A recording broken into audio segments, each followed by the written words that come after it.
It's been a long time coming from the SC, South Carolina, baby. Sometimes it feels like the world is against me, 'cause I'm coming from SC, from heartache and pain, struggle and strain, trying to maintain for the SC.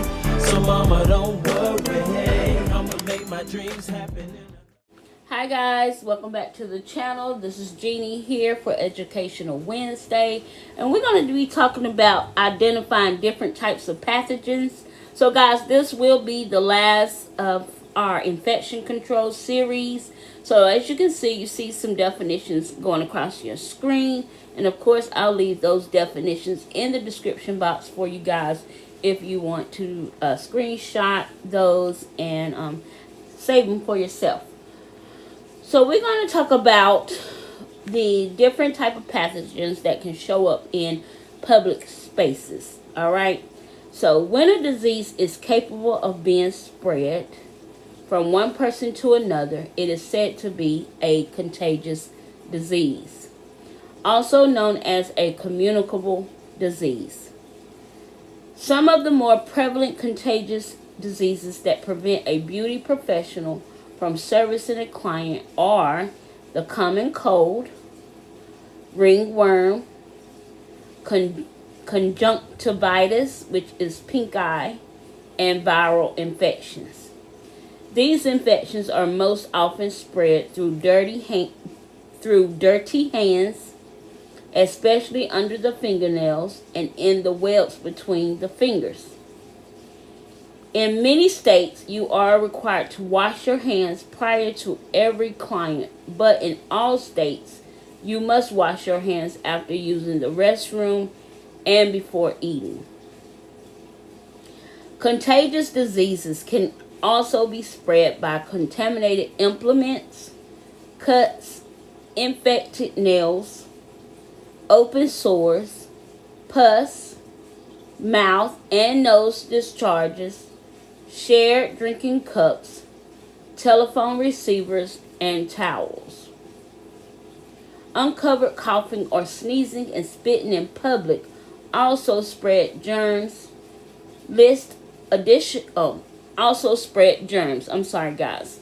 So this is why I talk so much about washing hands and cleaning your implements and cleaning the tools that you use and cleaning your workstation, guys, because that is one of the things that that can really stumble your business practice, is if you're not paying attention to and identifying those contagious diseases, knowing who to service, when to service, how to service, also knowing when you should not service as well. As you guys can see, I'm showing you all and sharing with you guys pictures of my family. Yeah, so that is what you're getting. You're getting some pictures of my family, and this picture coming up is a very special, dear picture to me, and this is my mother. She's no longer with us, but she is the reason I am the woman I am today. So let's get back into it. So contamination, the presence of the reasonably anticipated presence of blood or other potential infectious materials on an item's surface, or visible debris or residue such as dust, hair, and skin.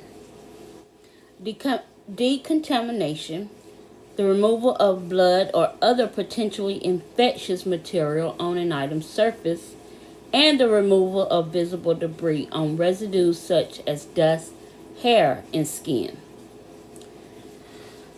Diagnosis, determination of the nature of a disease from its symptoms and or diagnostic tests.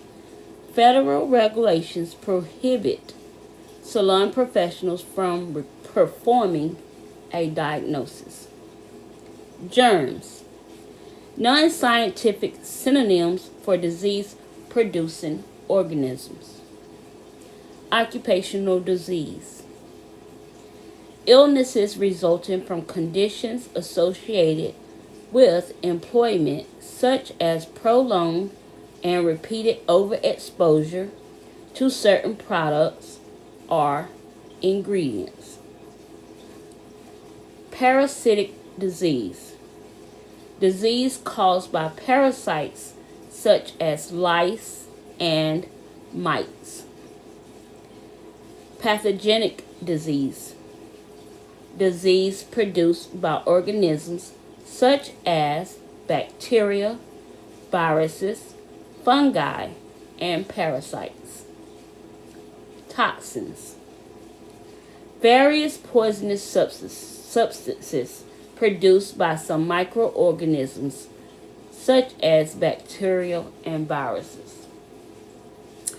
Bacteria are single-celled microorganisms that have both plant and animal characteristics. A microorganism is any organism of microscopic or subscopic size. Some bacteria are harmful while others are harmless. Bacteria can exist almost everywhere: on skin, in water, in the air, in decayed matter or environmental surfaces, in body, secretions on clothing, or under the free edge of nails. Bacteria are so small they can be seen only with a microscope. So guys, that's why it's so important to make sure you're using the proper source to clean your area, your station, your doorknobs, your tabletops, your chairs, your chair handles, all of that. Because as you can see, the tiniest of bacteria, whether it's harmless or not, can be stay on surfaces. All right, so there are two types of bacteria: pathogenic and non-pathogenic. Non-pathogenic, in other words, they are harmless organisms that may perform useful functions. They are safe to come in contact with since they do not cause disease or harm. For example, non-pathogenic organisms are used to make yogurt, cheese, and some medicines. In the human body, non-pathogenic bacteria help the body break down food, protects against infection, and stimulates the immune system.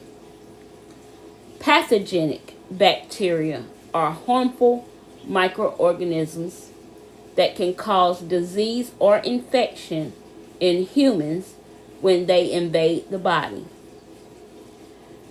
Salons, spas, and barbershops must maintain strict standards for cleaning and disinfecting at all times to prevent the spread of pathogenic microorganisms. It is crucial that we learn proper infection control practices while in school or out, to ensure that we understand the importance of following them throughout our career. Bacterial infections such as inflammation is a condition. Bacterial infections. There can be no bacterial infection without the presence of pathogenic bacteria. Therefore, if pathogenic bacteria are eliminated, clients cannot become infected.